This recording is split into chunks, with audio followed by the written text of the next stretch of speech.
ఆపదామపహర్తారం దాతారం సర్వసంపదాం లోకాభిరామం శ్రీరామం భూయో భూయో నమామ్యహం.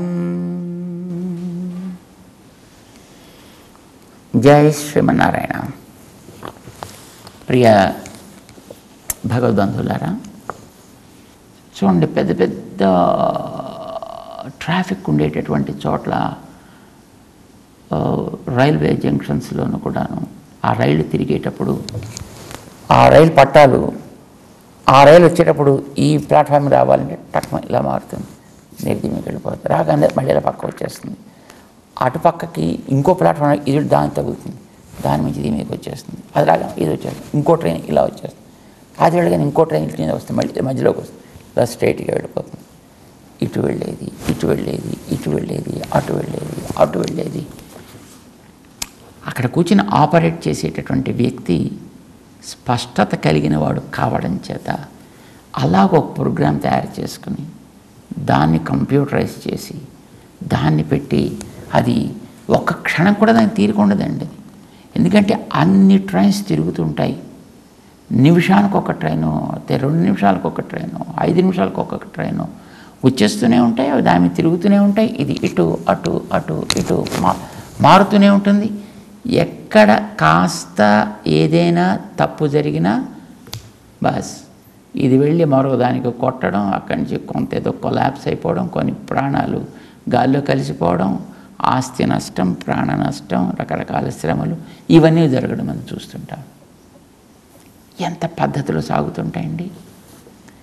మన శరీరంలో ఉండే వ్యవస్థ చూడండి ఎంత తమాషాగా ఉందో. గాలి పీలుస్తున్నాం, అన్నం తింటున్నాం, గాలి వదులుతున్నాం, కానీ తిన్న అన్నం మళ్ళీ బయటికి రావట్లేదు. రోగం వస్తే వస్తుంది, అది వేరే విషయం అనుకోండి. గాలి పెడుతోంది, ఆహారం పెడుతోంది, ఒకదానికోటి అర్థం కావట్లేదు, ఆ లోపల మళ్ళీ ఏవో సంచారం చేస్తున్నాయి. గుండె కొట్టుకుంటోంది, లంగ్స్ పనిచేస్తున్నాయి, గాలి పెడుతోంది, రక్తం ప్రసరిస్తోంది, లోపలికి వెడుతోంది, బయటకు వస్తోంది, క్లీన్ అవుతోంది, క్లీన్ అయింది మళ్ళీ రీసైకిల్ అవుతోంది, ఆ వచ్చిన చెత్త మళ్ళీ బయటకు వస్తోంది. What a kind of mechanism the body has. ఆశ్చర్యం కదండి ఇది మనం చూస్తే. ఒక్క క్షణం తీరిక లేకుండా, అయ్యో నేనేదో పెద్ద అలసిపోయాను, పొద్దు నుంచి పని చేసి అని పాపం ఇలాగ చెమట ఓడ్చుకొని వెళ్ళి వాడు మంచమే పడుకొని నిద్రపోతుంటాడు. గుండె పడుకుంటుందా? లంగ్స్ పడుకుంటున్నాయా? రక్త ప్రసారం పడుకుంటుందా? వాయు సంచరణ పడుకుంటుందా? ఇవి మరి 24 అవర్స్ ఇవి పనిచేస్తున్నాయి కదా. ఎలా పనిచేస్తుంది? నీ శరీరంలో సాగేటటువంటి ప్రతి క్రియ నువ్వు అనుకున్నట్టుగా నీ వల్లనే జరుగుతోందా? ఇది మనం ప్రశ్న వేసుకోవాల్సింది. నేను చేస్తున్నానండి, నాదండి ఈ పని, నా వల్లండి ఇది జరిగింది, ఇలా చాలా మనం చెప్తుంటామని. నీ కర్తృత్వం ఎంతవరకు ఒకసారి ఆలోచించి చూద్దాం. మన శరీరంలో వరకే మనకి దేని మీద కర్తృత్వం ఉన్నది? ఏ ఇంద్రియం మీదైనా నీ కర్తృత్వం ఉందా? నో. నిజంగా ఆలోచిస్తే ఏది నువ్వు అనుకున్నది నువ్వు అనుకున్నట్టుగా నీ దేహంలో కూడా సాగటం లేదు. మరి ఎవరు చేస్తున్నట్టు? దానంతట అయితే ప్రవర్తించే శీలం కాదు దీన్ని. అది ఉన్నప్పుడు తెలియగానే పోయాక తెలుస్తుంది అది. ఎందుకంటే పోయాక కూడా అన్నీ ఇక్కడే ఉంటాయండి.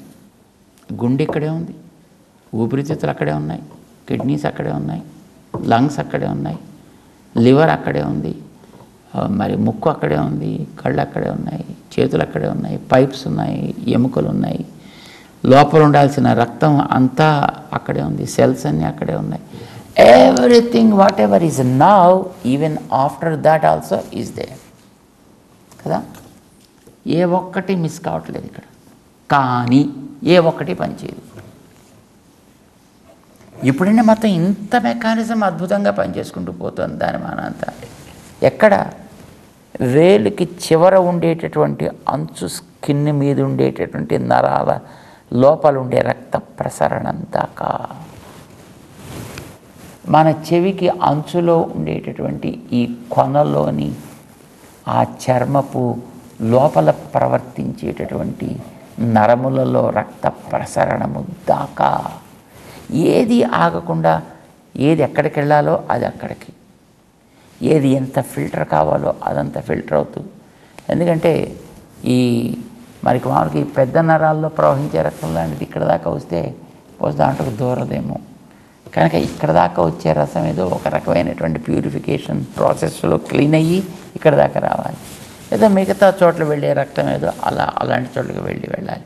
కానీ అంత బాగా purification, analysis are needed dilution or purification probably, and sending to the spot where it is really needed without any stoppage, all through 24/7 into 365.4 జరుగుతూనే ఉంటుంది. అలాగా ఎవడు చేస్తున్నాడు? నువ్వా? మామూలుగా అనుకుంటాను నేనేనండి, నేను కావాలంటే తింటున్నా, కావాలంటే పడుకుంటున్నా, కావాలంటే లేస్తున్నా, కావాలంటే మూస్తున్నా, కావాలంటే ఇంకోటి చేస్తున్నా. Think properly. ఒకసారి జాగ్రత్తగా ఆలోచించి చూడవా. నువ్వు చూడాలనుకుంటేనే చూస్తున్నావా? నువ్వు ఇటు చూడాలనుకుంటే కన్ను ఇలా చూస్తున్నావా? నువ్వు ఇది తలవాలి అని కూర్చుంటే దానికి అక్కర్లేదో సవాలు అక్కడ తలవడం ప్రారంభం చేస్తుంది నీ తల. మన ఇంద్రియాలు ఏవి కూడా మనం చెప్పినట్టు మాత్రమే పని చేయటం లేదు, మనకి తెలిసినంత మాత్రమే పని చేయట్లేదు, మన వల్ల అసలు పని చేయటం లేదు. మనకి ఏదైనా కాస్తో కూస్తో స్వాతంత్ర్యం ఉండి పని చేయిస్తే దానివల్ల పాడవుతున్నాయి తప్ప, వాటంతటా అవి నేచురల్గా ఉండేటప్పుడు సిస్టమ్ అంతా హాయిగా సాగుతుంది. కానీ మనకి కర్తృత్వం కాస్త ఏర్పడ్డ తర్వాత మనం ఏదో చేద్దామని దాని మీద ప్రయత్నం ప్రారంభిస్తే అది చేసినవన్నీ దీనికి మరింత డిటీరియేషన్ కోసం అని చెప్పి మరింత దిగజారడానికి పనికొస్తున్నాయే తప్ప బాగుపడడానికైతే పనికి రావట్లేదు అనేది వాస్తవమా కాదా? మీ అంతటా మీరే ఆలోచించి చూసుకోండి. ఎవరిని అడిగితే బాగుండదు, సిగ్గుగా కూడా ఉంటుంది. ఎవడ లోపల నుండి పని చేయించేది? ఈ శరీరంలో ఎవడో పని చేస్తున్నాడు, ఆ శరీరంలో ఎవడో పని చేస్తున్నాడు, ఆ శరీరంలో ఎవడో పని చేస్తున్నాడు, ఈ శరీరంలో ఎవడో పని చేస్తున్నాడు. వీడి పని వేరుగా ఉంటుంది, వాడి పని వేరుగా ఉంటుంది, ఇంకొకటి పని వేరుగా ఉంటుంది, ఎవడి పని వాడికి వేరుగా ఉంటుంది. ఎవడి భావాలు వాడుకుంటున్నాయి, ఎవడి తెలివితేటలు వాడుకుంటున్నాయి. ఒకటే పని అయినప్పటికీ కూడా చేసే వ్యక్తిని బట్టి దాంట్లో మార్పు ఉంటుంది. కానీ అవుట్ ప్రోడక్ట్లో and commitments levels are different. So ఎవడు పని చేయించేది అని కాదండి. నువ్వెవడు ముందర? జీవుడా? నిద్రపోతున్నప్పటికీ రాత్రి మళ్ళీ ముక్కు గాలి పీలుస్తూనే ఉంది కదా. నిద్రపోతున్న తర్వాత కూడా గుండె మళ్ళీ 72 సార్లు లబ్ డబ్బు కొట్టుకుంటూనే ఉంది కదా. అప్పుడెవడ పని చేస్తున్నట్టు? నువ్వు కాసేపు పడుకుంటున్నావు కదా అని నీ గుండెకు కూడా పడుకుంటే నువ్వు పడుకోవాలి, నేను కూడా 5 నిమిషాలు పడుకోవాలి, వాస్తవం నువ్వేనంటే పెద్ద రెస్ట్ తీసుకునేవాడు.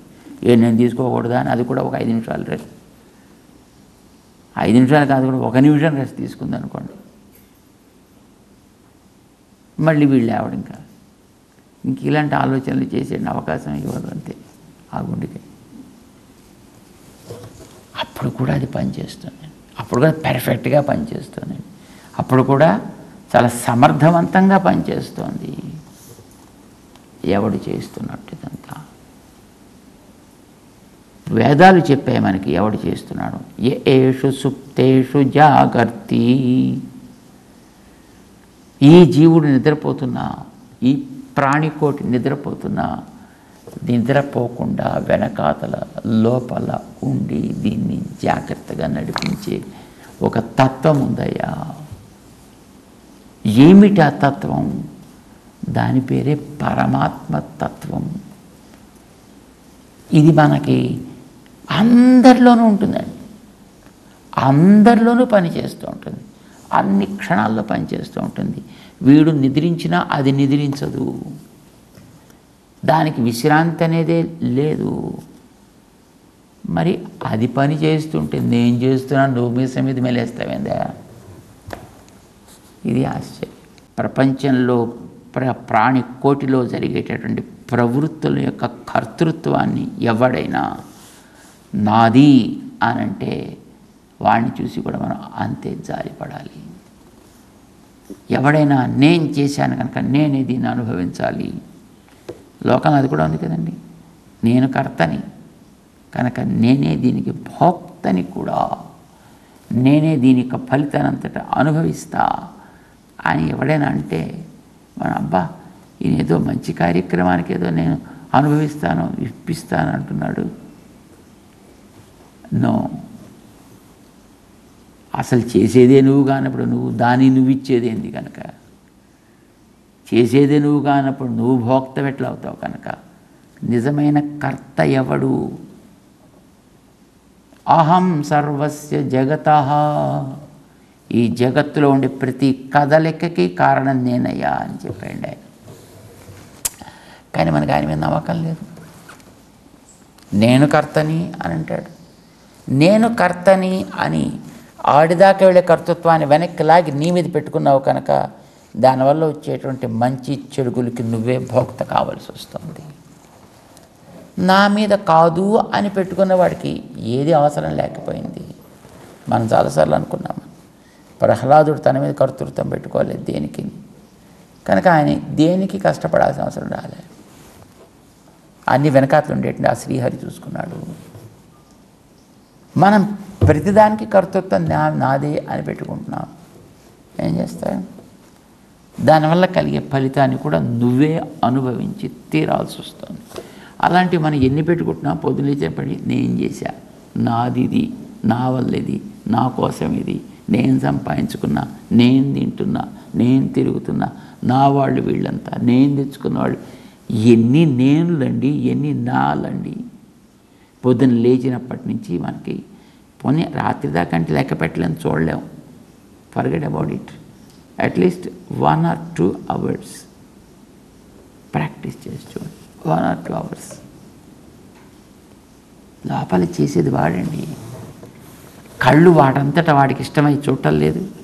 చూడండి, పాపం ప్రవచనానికి కూర్చునే వాడు ఎవడైనా పాపం చక్కగా విందామని కూర్చుంటాడు. కానీ కూర్చోగానే వాడికి అలా నిద్రపోదామని ఎవడైనా వస్తాడండి, రాడు.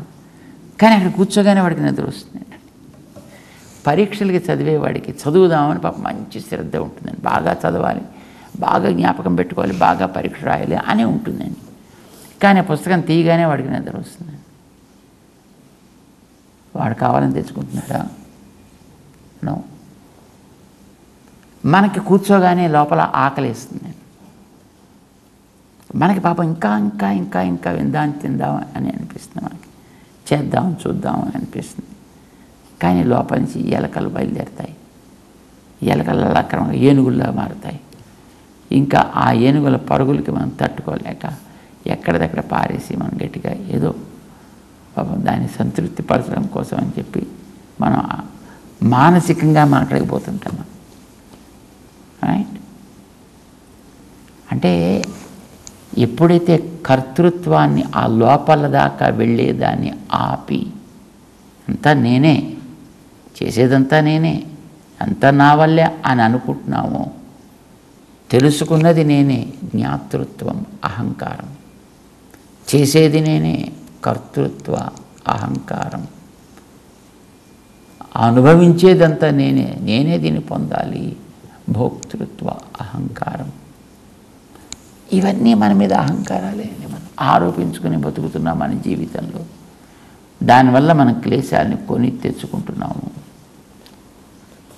దేనికైనా ఒకటే మనం జ్ఞాపకం పెట్టుకోవాలి, మనందరం కూడా ఎవడో నడిపిస్తే నడుస్తున్నామే తప్ప మనంతటా మనము నడవటం లేదు. మీకు ఒకటే ఉదాహరణ. ఇప్పుడు చెయ్యి తెరుచుకుంది, చెయ్యి మూసుకుంది. ఎవడిది కర్తృత్వం దీంట్లో? చేతిదా? తెరుచుకునేది చెయ్యే, మూసుకునేది చెయ్యే. కర్తృత్వం దాందేనా? నో. నేను అనుకుంటున్నాను కనుక అది. నేను అనుకోవడం మానేశాను, తిరగద్దు, అయిపోయింది. దీనికి తిరుగుదామని అనిపించినా తిరగలేదండి అప్పుడు, దీనికి కదులుదామని అనిపించినా కదలలేదు అప్పుడు. అది నేను సంకల్పించకపోతే ఏ భాగమైనా అంతే. ప్రపంచంలో ఉండేటువంటి ఇంత ప్రాణికోటికి వెనకాతల ఉండి నడిపించేటటువంటి వాడు ఆయన. అందుకోసమే గత అధ్యాయాల్లో 4-3 అధ్యాయాల్లో మయి సర్వాణి కర్మాణి సన్యస్య అధ్యాత్మచేతసా, నా యందు అర్పించవయ్యా, పనులు కాదు, పనుల వెనక నీలో ఉండేటటువంటి సంకల్పాన్ని నా యందు అర్పించు. పనులు అర్పిస్తే మనం బతకద్దు. తినిపించేవాడు ఆయనే కనుక నన్ను తినిపించుగాక అని నువ్వు చేతుల పట్టు కూర్చుంటే మరి అది నోట్లోకి రావద్దు. అది చేత నువ్వే తినాలి. కానీ ఈ తినే శక్తిని ఇచ్చినవాడు ఆయన, నమిలే శక్తిని ఇచ్చినవాడు ఆయన, లోపలికి పంపించేవాడు ఆయన, జీర్ణము చేసేవాడు ఆయన, తిరిగి మళ్ళీ బయటికి పోయేటట్టు చేసేవాడు ఆయన, దీన్ని అంతటిని శుద్ధి చేసే మళ్ళీ ఆ నీళ్ళని ఇచ్చేది కూడా ఆయనే. అన్నీ ఆయనే ఇస్తాడండి. ఇది మనం మనస్సులో గుర్తించాలి, ఫిజికల్గా పనిచేయాలి. అందుకని అధ్యాత్మచేతసా మయి సన్యస్య, గుర్తు తెలిసినటువంటి మనస్సుతో నా యందు సమర్పణ చేయి. ఇప్పుడు హాయిగా సరిగ్గా పనులు చేసుకుంటూ పో, ఇప్పుడు నీకు ఇబ్బందే లేదు నీకు. ఇది మనకి తెలియాల్సింది. కానీ నిజానికి అది మనకి తెలియకపోవడం చేత కర్తృత్వాన్ని మనమే పెట్టుకుంటున్నాం. మనకే గుండెని మనమే నడిపిస్తున్నాం అనుకుంటున్నామండి. చల్లి గుండె నడిపిస్తున్నాం మనం. గుండె నువ్వా నడిపించేది? నీ చేతిలో కనుక గుండె ఉంటే నిమిషానికి 72 సార్లు ఎందుకు కొట్టుకోవాలి? అది నేను 2 సార్లే కొడతానండి నిమిషానికి, కొట్టుండేవాడు. లేదా 102 సార్లు కొట్టుండేవాడు. మనకు తెలుసును మన గుండెని ఇప్పుడు మనమే హ్యాండిల్ చేద్దామని ప్రయత్నం చేసేటప్పటికీ పాపం బీపీ పెరిగిపోవడమో, లో బీపీలోకి వెళ్ళిపోవడమో, అక్కడి నుంచి డాక్టర్ల చుట్టూ తిరగడం, జీవితాంతం మందులు వాడుతూ బతకడంతో మనకి జీవితం గడుస్తుంది. When you started handling, then it leads to BP, whether low BP or high BP, but not normalcy is maintained. And when you kept the person away from the technology, away from the modern science, the person feels pretty happy. మనకి ఈవేళ చదువుకున్నటువంటి చదువులు భగవంతుడి మీద భారం పెట్టడం అనే విషయాన్ని కావాలని మన చేత మరపింపచేస్తున్నాయి. అది మనలో కలగకుండా ఉండేటి చేస్తున్నాయి. నేనే చేస్తున్నాను అనే దురహంకారాన్ని పెంచుతున్నాయి. పాడైపోతున్నాడు.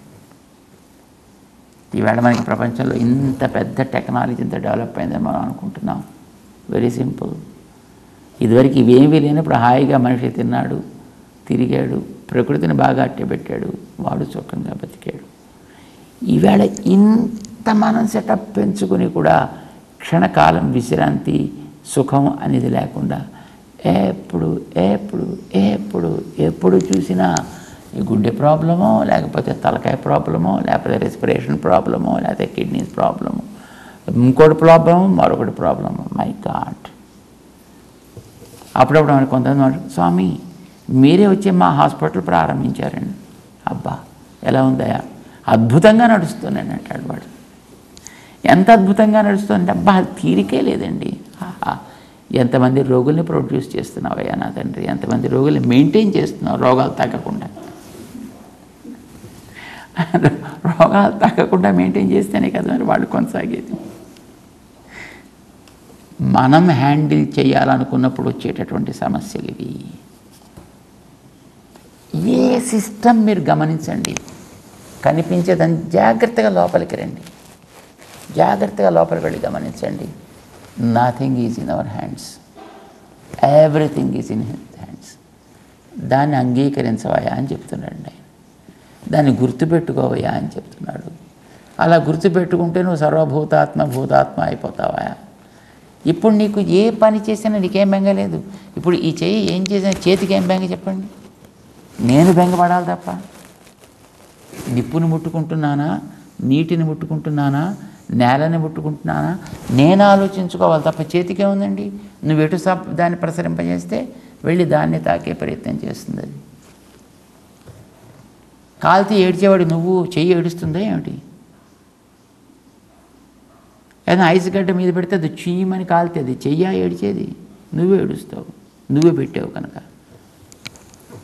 మనకు అది తెలియదు కనుక మన మీద అవసరం లేని భారాన్ని మనం మోపుకుని ఈ ప్రపంచం అంతా మన వేలి మీదే నిలబడుతోందనేటటువంటి ఒక దురభిప్రాయంతో, దురహంకారంతో మనం కొట్టుమిట్లాడుతున్నాం, టెన్షన్స్ పెంచేసుకుంటున్నాం, దాంతో రోగాలు తెచ్చేసుకుంటున్నాం, డాక్టర్ని పెంచి పోషిస్తున్నాం, ఫార్మసీని పెంచి మనం పోషిస్తున్నాం, చివరికి సుఖం లేకుండా పోతున్నాం. కానీ ఒక్క పని చేస్తే చాలు. ఏంటది? ఆయన చెప్పినట్టుగా నీ మనస్సుతోటి భారం ఆయన మీద పెట్టు. ఇప్పుడు హాయిగా నీకు ఏది బాధ్యత అని సమాజం అప్పగించిందో ఆ పనిని చేసుకుంటూ వెళ్ళిపో. ఎక్స్పెక్టేషన్స్ లేకుండా చేసుకుంటూ వెళ్ళిపో. జరగవలసినంత అది మంచిగా చేస్తుంది.